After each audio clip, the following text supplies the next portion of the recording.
Very good morning student. आप सभी कैसे हैं? आज जो हम बात कर रहे हैं वो बात करेंगे रिजर्व बैंक ऑफ इंडिया यानी कि आपकी केंद्रीय बैंक यानी सेंट्रल बैंक के बारे में।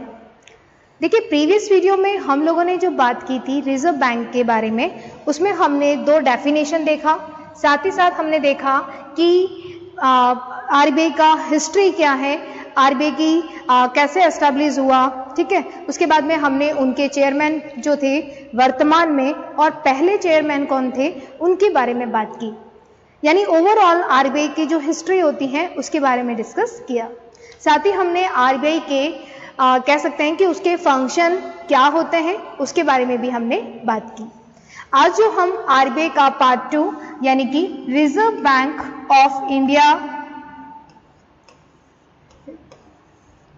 रिजर्व बैंक ऑफ इंडिया के बारे में हम बात करेंगे कि उसका स्ट्रक्चर या ऑर्गेनाइजेशन कैसे होता है। देखिए, प्रीवियस वीडियो में हम लोगों ने ऑलरेडी ये बात कर रखे हैं कि बोर्ड ऑफ डायरेक्टर यानी कि जो आरबीआई के जो बोर्ड ऑफ डायरेक्टर्स होते हैं उसमें टोटल कितने मेंबर होते हैं?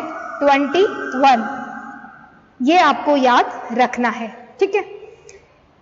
इसी के साथ आज जो हम बात करेंगे सबसे पहले वो है आपका आरबीआई के स्ट्रक्चर के बारे में, या हम इसे कह सकते हैं ऑर्गेनाइजेशन के बारे में। तो आज का जो हमारा टॉपिक रहेगा सबसे पहले वो है ऑर्गेनाइजेशन, या इसे मैं कह सकती हूं स्ट्रक्चर ऑफ आरबीआई, ठीक है। संगठन या संरचना।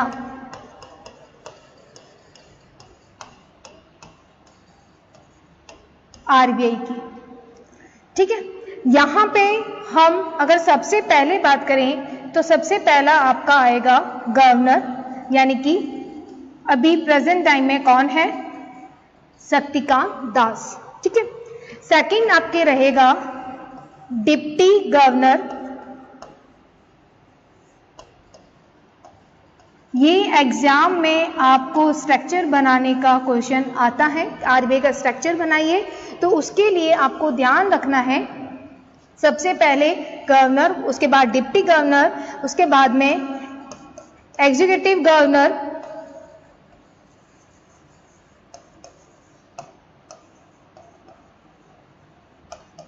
उसके बाद में अगर हम बात करें तो यहां आ जाएगा आपका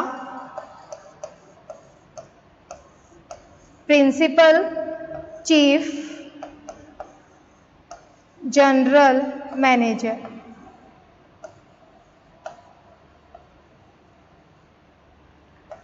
उसके बाद में हम बात करेंगे चीफ जनरल मैनेजर की, और उसके बाद आता है general manager,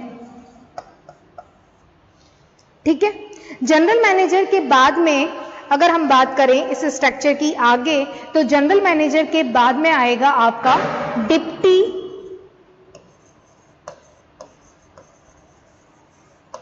general manager. Deputy general manager के बाद में असिस्टेंट जनरल मैनेजर, और उसके बाद में मैनेजर्स और असिस्टेंट मैनेजर,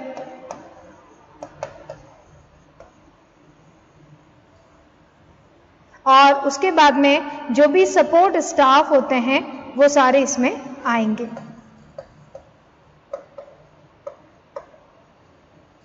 एग्जाम में आपको इसे कंटिन्यू बनाना है, ठीक है। यानी कि ऑर्गेनाइजेशन या स्ट्रक्चर ऑफ आरबीआई, तो सबसे पहला हमारा गवर्नर, उसके बाद deputy governor, executive governor, principal chief general manager, chief general manager, और फिर जनरल मैनेजर, और जनरल मैनेजर के बाद में deputy general manager, assistant general manager और मैनेजर्स और असिस्टेंट मैनेजर, और उसके बाद में सबसे लास्ट में आता है सपोर्ट स्टाफ। देखिए, आरबीआई के बारे में आपका जो सिलेबस है उसके अकॉर्डिंग हिस्ट्री, और हिस्ट्री के बाद में उसके फंक्शन और स्ट्रक्चर था। तो स्ट्रक्चर के बारे में हमने बात की कि इस तरह का स्ट्रक्चर आरबीआई का बनता है। अब जो हम बात करने वाले हैं वो है आपके ऑब्जेक्टिव, यानी कि आरबीआई के क्या क्या ऑब्जेक्टिव हैं उसके बारे में। तो चलिए अब हम बात करेंगे objective of RBI.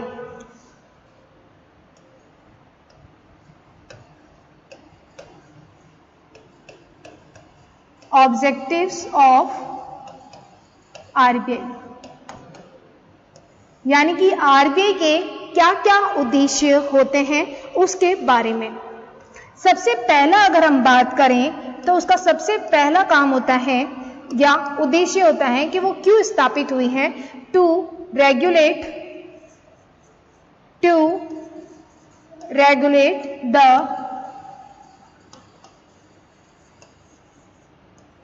Issue of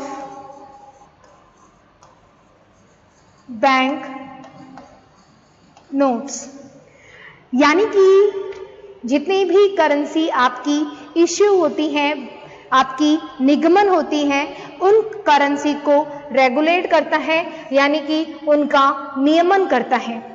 ठीक है, आप जानते हैं कि एक 1 रुपीस के नोट को छोड़ के बाकी जितने भी नोट्स होते हैं पेपर करेंसी भारत में, वो कौन इश्यू करता है, आरबीआई। तो आरबीआई को एस्टैब्लिश करने का मेन ऑब्जेक्ट होता है कि जो पेपर करेंसी या जो कॉइन्स हैं उनको इश्यू करने के लिए जो भी रूल्स और रेगुलेशन होता है उसको वॉच करना, उसे देखना, वो आरबीआई का कार्य होता है या उसके लिए एस्टैब्लिश किया गया है आरबीआई को। और 1 रुपीस के नोट को हमारी गवर्नमेंट ऑफ इंडिया यानी भारत की सरकार के द्वारा इसे जारी किया जाता है। तो पहला इसका उद्देश्य है issue of the bank notes. बात करते हैं हम सेकंड ऑब्जेक्टिव की कि सेकंड ऑब्जेक्टिव इसका क्या होगा। चलिए, सेकंड ऑब्जेक्टिव है इसका टू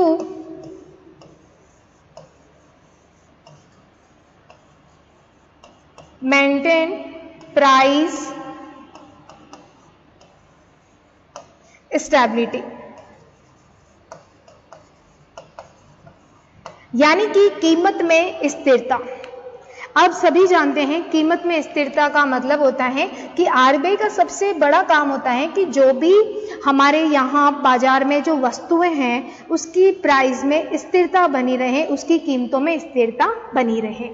इसके लिए आप जानते हैं कि जब मार्केट में मनी सप्लाई यानी बहुत ज़्यादा पैसा मार्केट में आता है तो यहाँ पे लोगों की परचेजिंग पावर बढ़ने लग जाती है, लोग ज़्यादा खरीदने लगने की क्षमता में होते हैं, तो लोगों की डिमांड बढ़ जाती है वस्तु के लिए और ये हमारी प्राइस को बढ़ा देती है।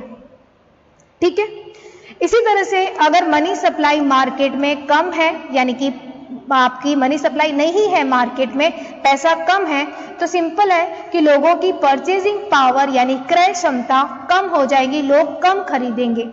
तो लोग कम खरीदेंगे तो उनकी डिमांड भी क्या होगी, कम होगी। जब वस्तु की डिमांड ही नहीं है मार्केट में तो उसकी प्राइस क्या हो जाती है, कम हो जाती है। तो प्राइस ज्यादा होना यानी ये कारण बनता है इन्फ्लेक्शन यानी मुद्रास्फीति का, और जब प्राइस कम होती है तो ये कारण बनता है डिफ्लेक्शन यानी मुद्रा संकुचन का। ठीक है, तो इन दोनों ही स्थिति हमारी अर्थव्यवस्था के लिए डेंजर होती है, लेकिन अगर आरबीआई इसे टाइम टू टाइम मेंटेन करे प्राइस स्टेबिलिटी को तो ये सिचुएशन नहीं आ सकती। राइट, इसके बाद हम बात करते हैं अपने थर्ड पॉइंट की, उसमें है finance facility provide to government. Finance facility provide to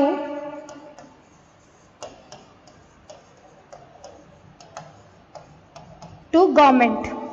आप जानते हैं कि हमारी सरकार के द्वारा बहुत ज्यादा डेवलपमेंट करने के लिए प्लानिंग्स लाई जाती हैं। राइट, यानी नीति कमीशन, पहले 5 इयर्स प्लानिंग थी और उसकी जगह अब क्या आ गया है, नीति कमीशन। तो नीति कमीशन में भी आप देखते हैं डेवलपमेंट के बारे में, प्लानिंग्स के बारे में बात की जाती है, लेकिन ये डेवलपमेंट, इस डेवलपमेंट को करने के लिए हमें, हमारी सरकार को क्या चाहिए, पैसा चाहिए, मनी चाहिए। तो उस मनी को कौन देगा, उसको कौन देगा, आरबीआई। तो आरबीआई क्या करता है, सरकार को फाइनेंस फैसिलिटी देता है।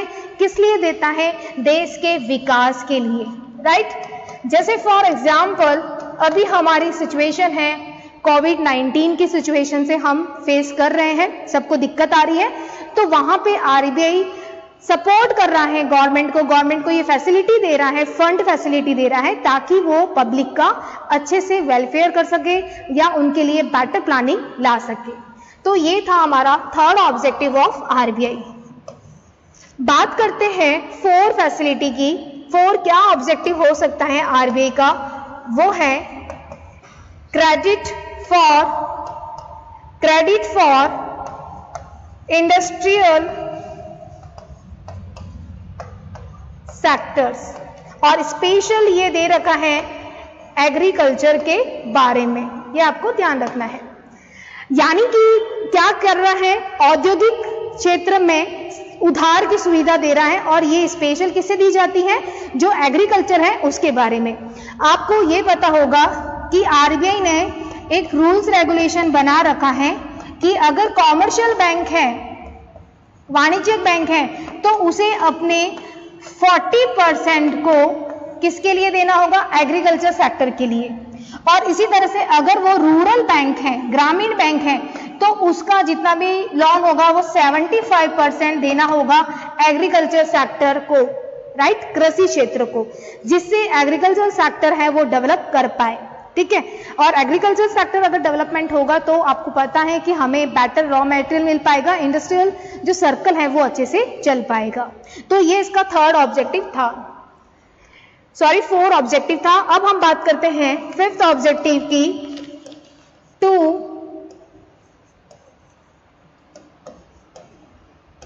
टू मेंटेन द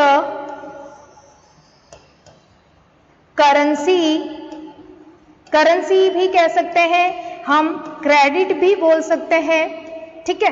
क्रेडिट या करेंसी को करना, मैनेज करना, साथ ही साथ मैं इसे कह सकती हूं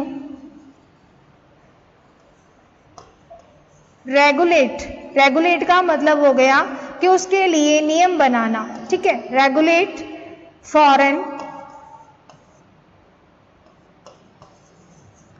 एक्सचेंज, ठीक है।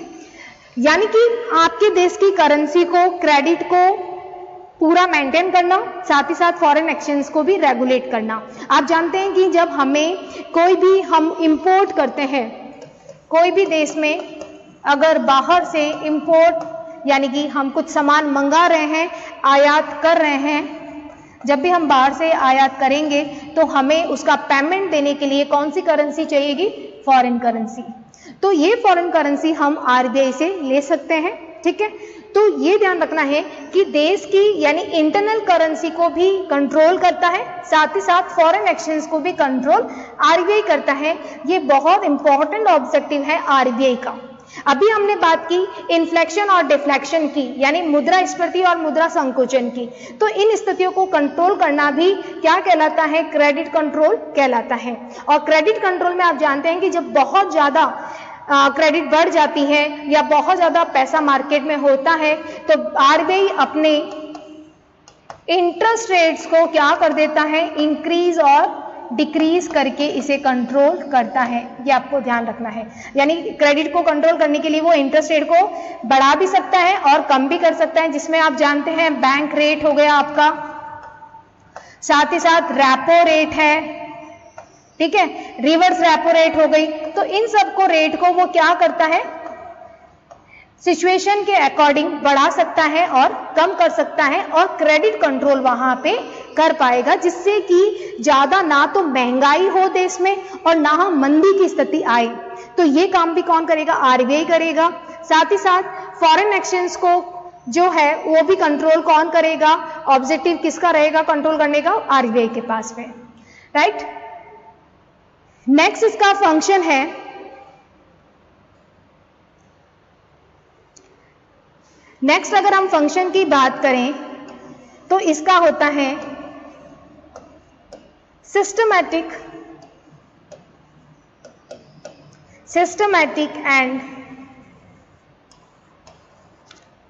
And balanced development, systematic and balance development of banking sector in India. आप जानते हैं कि आरबीआई के अंडर में सारी जितनी भी शेड्यूल, आरबीआई के सेकंड शेड्यूल लिस्ट में जो भी बैंक आती हैं वो आरबीआई के कंट्रोल में होती हैं। तो भारत में बैंकिंग क्षेत्र का सुव्यवस्थित और संतुलित विकास करना ये भी आरबीआई का उद्देश्य होता है। सिस्टमैटिक का मतलब क्या होता है? बिल्कुल सुव्यवस्थित, बिल्कुल अरेंज से। और बैलेंस डेवलपमेंट का मतलब होता है संतुलित विकास करना। किसका? बैंकिंग सेक्टर का। ठीक है, तो यहाँ पे आरबीआई के अंदर में जितनी भी बैंक आती हैं तो मोस्टली बैंक को आप देखते हैं कि बहुत ज़्यादा रूरल एरिया होता है, तो वहाँ पे प्राइवेट बैंक नहीं मिलेगी आपको। वहाँ पे कौन सी बैंक मिलेगी? Government bank. तो आरबीआई डेवलपमेंट बिल्कुल इक्वल करने के लिए वहाँ पे अपनी जो रूरल एरिया होता है वहाँ पे ब्रांच ओपन करता है। ठीक है, तो यहाँ पे सिस्टमैटिक और बैलेंस डेवलपमेंट की बात की जा रही है, वो भी बैंकिंग सेक्टर की। तो उसका कंट्रोल करने का जो रिस्पॉन्सिबिलिटी होती है वो भी आरबीआई के पास होती है। यानी आरबीआई का मेन ऑब्जेक्टिव है बैंकिंग सेक्टर को सिस्टमैटिक करना और उसे बैलेंस डेवलपमेंट करना, ताकि रूरल एरिया जो है यानी ग्रामीण एरिया है उसका बेटर डेवलपमेंट हो पाए। ओके, नेक्स्ट है proper arrangement of public debts, यानी सार्वजनिक ऋणों का प्रबंध करना। सार्वजनिक ऋणों का प्रबंध करना, जब भी अगर फंड की आवश्यकता है तो इमरजेंसी फंड है या कोई भी फंड की आवश्यकता है सरकार को, तो वहां पे बहुत ही अच्छे तरीके से प्रबंध करना आरबीआई का उद्देश्य होता है। इसके साथ ही अगर हम बात करें नेक्स्ट पॉइंट की, तो वो हमें बताता है to maintain balance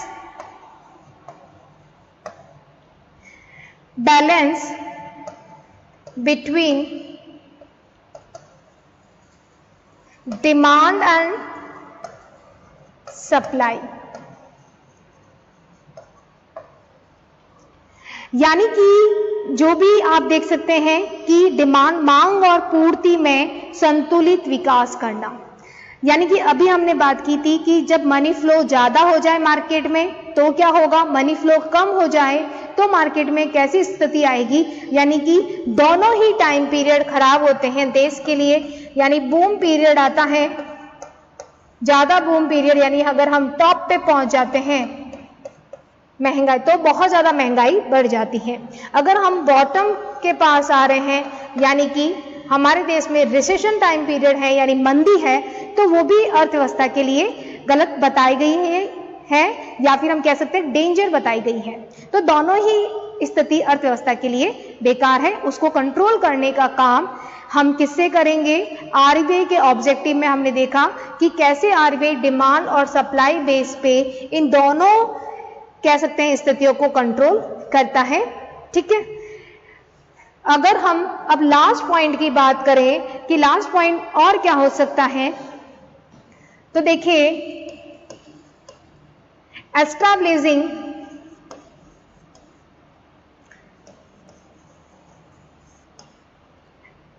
arrangement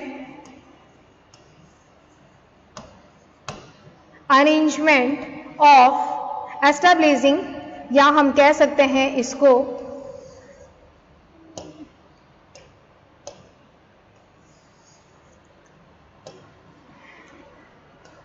establishing monetary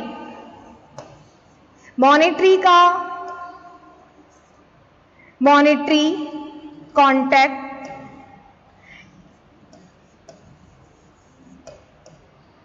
in